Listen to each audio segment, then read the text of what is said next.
اوعى تشتريه. نصيحة، اوعى تشتريه موبايل سامسونج A05 العادي مش الاس. سؤال هنا من محمود بيقول لي ايه رأيك في سامسونج A05 العادي؟ ما تشتريهوش. ليه بقى؟ التليفون ده حرفيا يعني من اوحش ما انجبت سامسونج، يعني جهاز 4128 ولكن ما ينفعش بتاتا.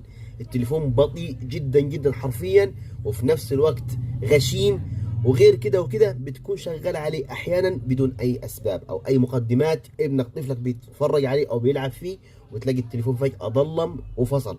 تروح تفحصه عندي اي فن هنا يقول لك للاسف التليفون جاب اي سي باور، يعني جاب بوردة من الاخر.